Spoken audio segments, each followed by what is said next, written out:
All right, we're back for another episode of Processing Blue. We got my man Mike K. I love the Adidas. I'm a three stripes guy myself, even though I have on Under Armour today.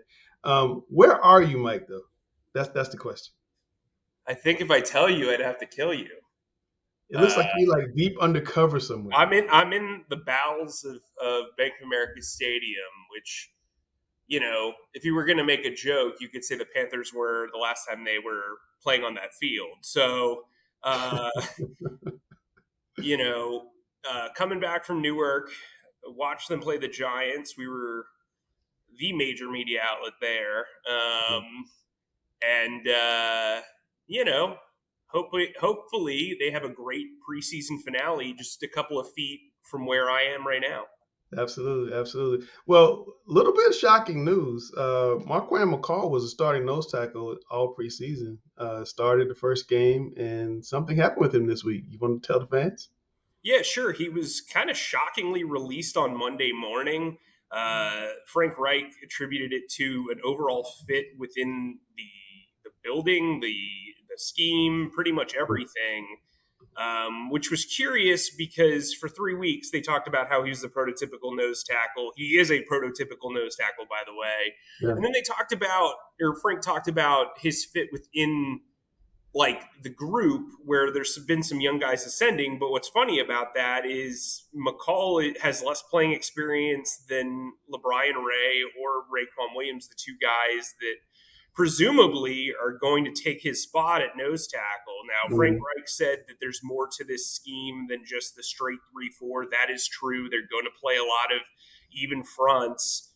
And so perhaps Marquand McCall didn't have the versatility that they wanted.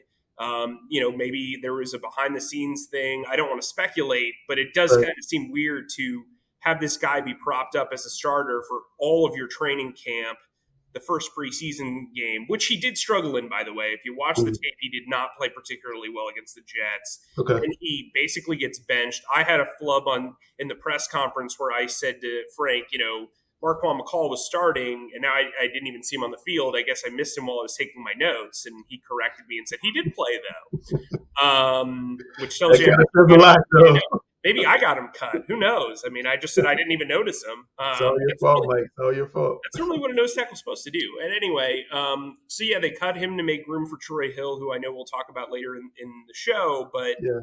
when you watch that Giants game, Raekwon Williams was electric. He had a huge sack. He had two QB hits. He was kind of everywhere. And before the game, I said I thought he would have a much bigger role. Had heard some rumblings. Turns out he played the whole first half and played very, very well. Speaking of the Giants game, Bryce Young didn't play a lot. They did have a touchdown drive, aided by a few penalties, but they did finally get in the red zone to finish. Has he played? Well, it was a touchdown drive to kick the field goal. Has he played enough? I know he's going to play Friday, but do you think he's played enough? And what do you want to see from him on Friday? He hasn't played enough. I mean, I never thought I'd be one of those guys who's like, play the starting quarterback in all three games, but here Hmm. we are. Hmm. And look, he's thrown the ball 12 times, Yeah. completed 7 for 56 yards. He's led one scoring drive. I mean, I think you have to give him some momentum. I think the offensive line needs to continue to build its chemistry. I mean, it's been very clear that there are a lot of moving parts, as Frank Reich likes to say.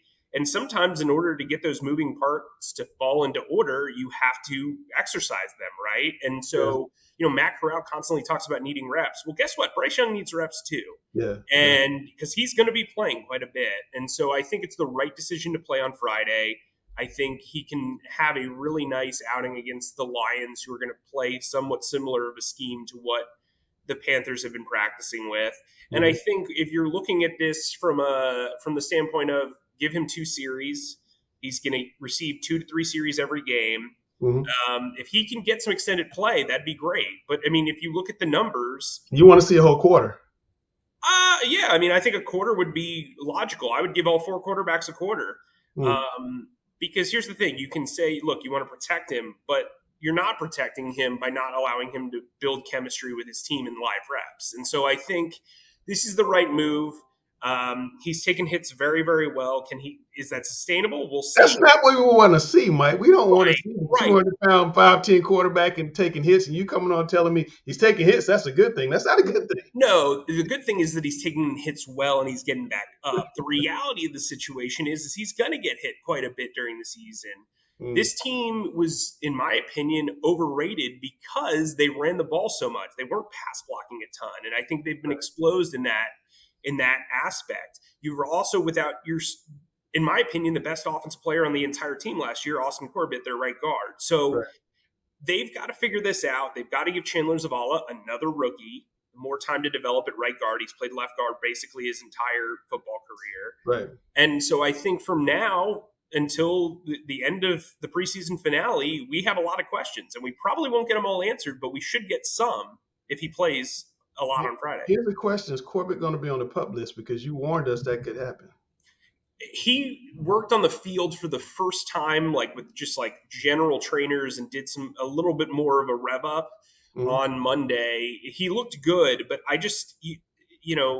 an ACL injury is something that you really need to rev up to and build up Yeah. to. It would not shock me if he started on the pup list, but he is also a special athlete. And if the Panthers feel like he can be back week 2, week 3, they won't put him on the pup list and have him miss 4 games. Right. Okay, this happened during the Giants game. This is going to come out. It's going to almost be a week old, but the internet went nuts when Ike Ekwonu missed his assignment and the Jets defender came around the corner and sacked Bryce. Can you just give us a little explanation on what happened on that play? Yeah, so it was a 2-play sequence that was really alarming. So on the first play, uh, Kayvon Thibodeau lined up to his left shoulder, Mm, and it looked like Icky took inside leverage, and Kayvon just blazed past him. Icky tried to kind of make up for the mistake, but he was too late. mm, Got Bryce nailed by Thibodeau and yeah, a fellow 2000 or 2022 first round pick. yeah, And then on the next play, I actually think was more concerning. Thibodeau beat him straight up uh, and got him whacked really, really hard. Bryce was able to get the ball out, but it was called back because of a penalty by the offensive line by yeah, Chandler Zavala. So, look, a lot of people were frustrated. I think that it was a very clear miscommunication that first play, and Frank Reich alluded to as much. mm, What I liked is Ike Ekwonu took full responsibility for it, mm, said that it was good that it was actually not a technical blunder. It's something that can easily be fixed. It was a okay, mental blunder. What happened was they made a line call, and they had 2 line calls that sounded similar, and Ekwonu thought he heard the opposite right, line right, call. right, right. And look, that's going to happen in the heat of the battle. Frank Reich said it only happens every couple of years, but it's a good perspective to have in the preseason to know, hey, these calls need to be changed so there isn't further mistakes or something catastrophic where Bryce Young gets injured, which we are all concerned about, right? Sure, absolutely. So I think, if you're looking for a silver lining, they got it out of the way here. Bryce got up, and, hopefully they can benefit from knowing that that was a kind of a blunder. Yeah, and you talked earlier about the run game. You said the Panthers were running the ball last year. They have not run it really effectively in the preseason. Is that a concern that this offensive line isn't able to push? Is Corbett that big a deal in that? What a segue that was. You brought up, I like a good callback joke, but I really like a good callback segue. Anyway, no, I think they really should run the ball more. I think they struggled to run the ball against the Giants. Mhm. It was evident. Chuba Hubbard injured his ankle. Miles Sanders and Chuba Hubbard have returned to practice despite both being injured. Miles Sanders has been dealing with a groin injury. We haven't been able to see him during the preseason, but he took team reps on Monday.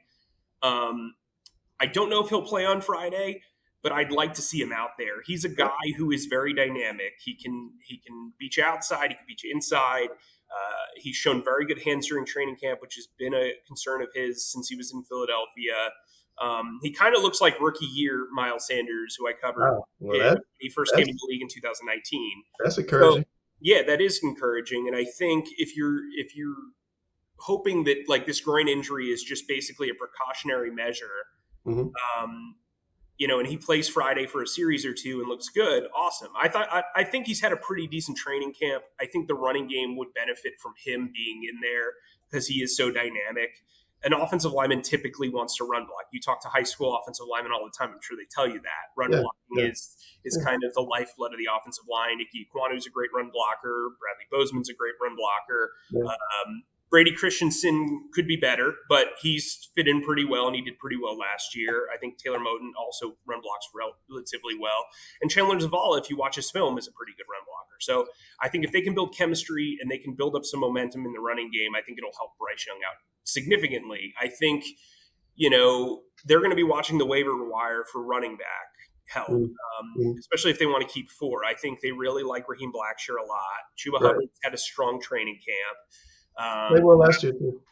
I'm sorry? People played well last year in spots too. Right, yeah. And Miles Sanders is obviously the starter, but I think they do need somebody who can kind of be that bigger back, that short yardage guy. Yeah, And if that's the case, they will be watching the waiver wire. yeah. Pull back the curtain for me a little bit. I know we've seen vanilla from the Panthers all preseason. Do you think this team is going to be dramatically better than what we've seen when they're running everything they're going to run? They're going to turn Bryce loose with more of the playbook and not just tell them, throw safe stuff. I don't know about dramatically better, but I think definitely better. I think, when DJ Chark's playing 5 snaps and Adam Thielen's playing 7 snaps, you're not really going to be very dynamic. Right. But I do think you will see a lot of deep patterns. It seems like Bryce Young's been coached to just take the short to intermediate route. Yeah. We haven't seen him really push the ball down the field since the offseason program. Yeah. And so I'm like waiting for that to happen. And maybe that's something they want to hold on to. Maybe they want to hold down the route tree and not like reveal too much. But I think Bryce Young's a guy who would benefit from, taking regular snaps, building up momentum.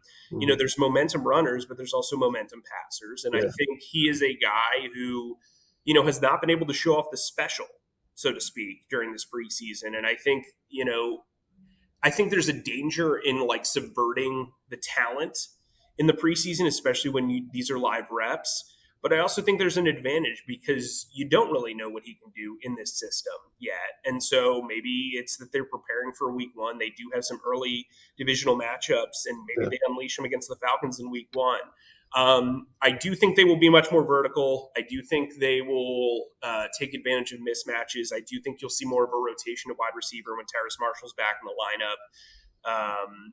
I think Jonathan Mingo is a guy who needs to be more consistent, but the talent is clearly there. I think Adam Thielen's going to be the go-to target. Same with Hayden Hurst.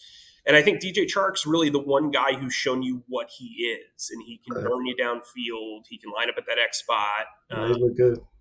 Yeah, he's a guy that I think our partner Alex Zutlow is extremely excited about. And I say think, but I know because I hear about it all the time.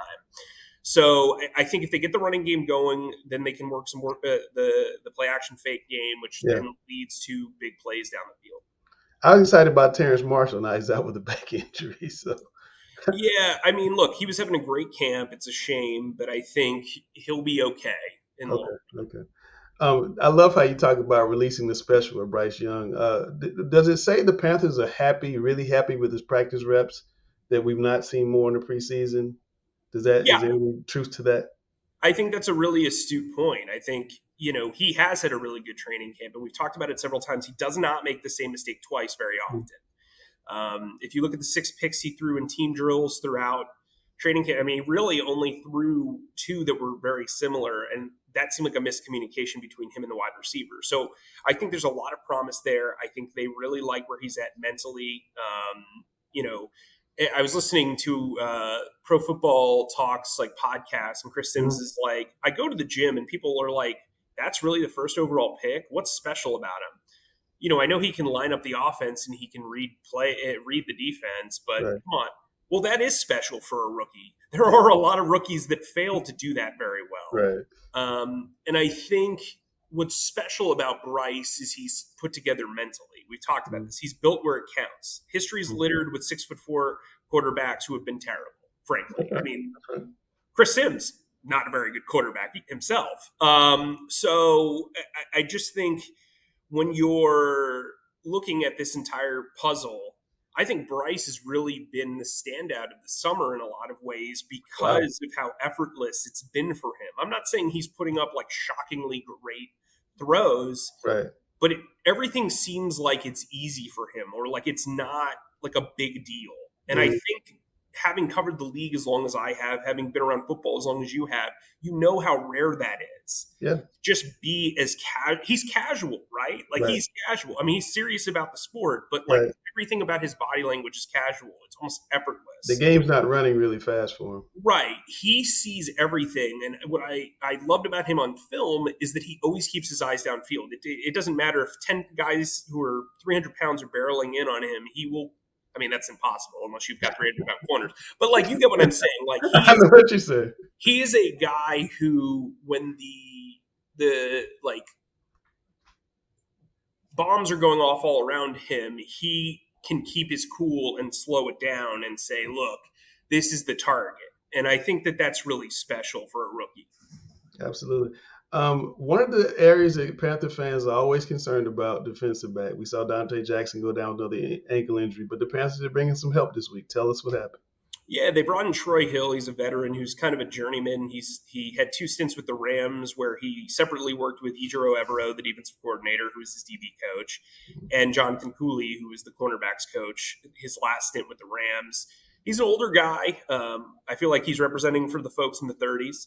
I believe he's 31. He's a guy who's got some versatility. He can play outside. He can play inside. They really only had one nickel corner that they were really using regularly, and that was Jeremy Chin, and he's not a natural nickel corner. He is a big nickel. He's the third safety when they go to 3 safety looks. Hill is more of a natural guy.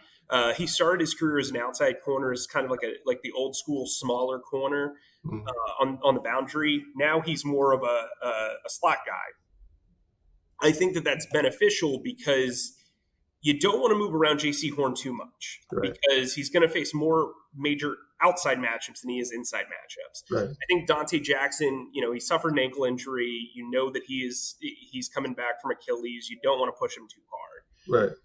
CJ Henderson's really not a nickel corner. He can play there, but he's going to be your main backup at or on the outside. Right. Which is good. That's a good problem to have, right? Okay. Like, because he is a starting. Even if he's a low-end starting caliber player, he's still starting caliber player, right? And then so you can mix around Hill, who's got experience in the system and the scheme, and with the coaches, who can rotate with Jeremy Chin. There's also Stanley Thomas Oliver, who's got an injury, but he's a guy that they really like on special teams. It would not shock me if they kept 11 defensive backs. Like right now, I have them keeping 27 defensive players and 23 offensive players just because of the injuries and the situations that they've got going on. So I think if you're looking at this from a defensive standpoint, they just want to have as much insurance as possible. This coaching staff seems, especially on the defensive side, seems to really pine for veterans. It's not a developmental thing. And I think from the standpoint of Ejiro Evero, who's going to be considered a top head coaching candidate probably in the next couple of years, developing is probably not a long-term thing for him. And so I think this defense kind of has to grow quickly, and the way you do that is with Justin Houston, with Troy Hill, with guys of that stature and that experience. I don't think this fan base has much appetite for growing and developing. I think they want right now just as much as the coaching staff does. 3 things, Mike, you think Panther fans should watch out for in this last dress rehearsal coming up on Friday? Yeah, let's talk about it. So obviously Raekwon Williams at nose tackle. Can he follow up his great performance against the Giants? Can he prove that it was worth letting go of Marquand McCall for whatever reason? Yeah. I think the running game is something that needs to be fixed. Spencer Brown's a guy who I've had my eye on. The previous staff loved him. He kind of bounced on and off the practice squad the first 2 years in the league. He's a guy who's going to get a lot of opportunity in this game. Can he be one of those guys that changes his fortunes? Frank Reich the other day said the message of the McCall release is that, one preseason game can change everything. And so I think Brown's got a really good opportunity here. If they keep a 4th running back, he is the closest to the short yardage running back style and prototype that we want there. And then I would say, look, wide receiver is like a really interesting situation because as we alluded to earlier, Terrace Marshall's injured. Damari Bird is on IR. Shi Smith. Yeah, Shi Smith, your guy. I apparently get a lot of heat for saying like Shi. I mean, the Panthers actively went out and tried to replace him. They signed 4 guys. I mean, they signed and or drafted 4 guys who could realistically play in the slot, can do other Mhm. things. They've got Raheem Blackshear returning basically everything. Laviska Yeah. Shenault can return. Yeah. Are they going to keep a 6 wide receiver? And the 3 guys that are really up for that are Javon Wims, who's played pretty well on special teams. He's been targeted pretty regularly in the first 2 preseason games in the second half. Shai Mhm. Smith, the incumbent, Mhm. who has made some big plays. He got a shout out from Frank Reich the other day. And Yeah. then there's Derek Wright, who is coming off a knee injury. He missed the game against the Giants, but had a great game against the Jets in the second half. He's Mhm. fighting, to show that he deserves to be around. All these guys are going to have really good special teams reps, and they're also going to have to deliver. Because here's the thing: not only are they competing against each other for this 6 wide receiver spot, they're competing against the waiver wire. Yeah, And that's a good point. Good point. countless times we've seen the initial 53 comes out, Shai Smith's on there, and then they claim a guy off waivers who's 6'6" and Yeah. can be a red zone threat. And so Shai Smith hits the waiver wire himself and late. So I think you've got to really plant your flag if you're one of these 3 wide receivers and earn this job. Yeah. One thing I want to see Friday, Mike, is a little more verticality with the offense. Can they protect Bryce? Maybe one attempt to take the top off of it. Just I know they don't want to show much, but I think Panther fans and myself as a reporter would love to see that.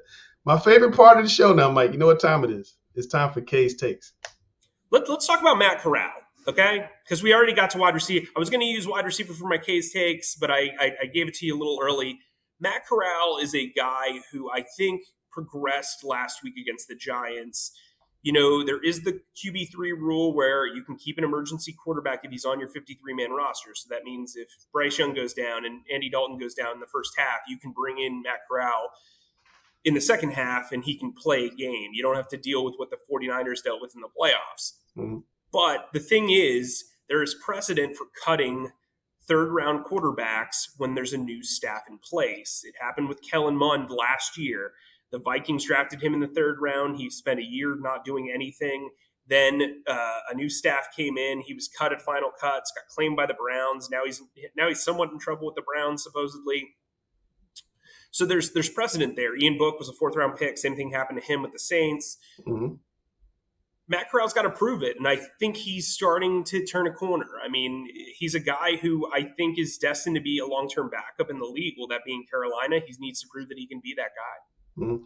Well, I will say this, Mike. I have bad memories of San Francisco in a championship game with Christian McCaffrey, former Panther, playing quarterback because they had injuries, and we have a small quarterback and an older backup. Just saying. If I'm Coach Wright, just saying. Yeah, you got to make sure you have all 3 in place, and you can't. There's no scholarship anymore, so really he's got to prove himself. I appreciated his attitude and his accountability when he struggled. I appreciated his transparency when he said, "Look, hey, honestly, last week was kind of crazy. He hadn't played in like 357 days, so." Yeah. It'll be interesting to see what he can do against the Lions. Absolutely, absolutely. Well, we've come to the end of Processing Blue, another episode. Hope you guys enjoyed it. Make sure you check us out on it where you download your podcast. If you're on YouTube, like, share, and subscribe. And we'll be back next week as we get closer and closer, Mike, to the regular season. Awesome.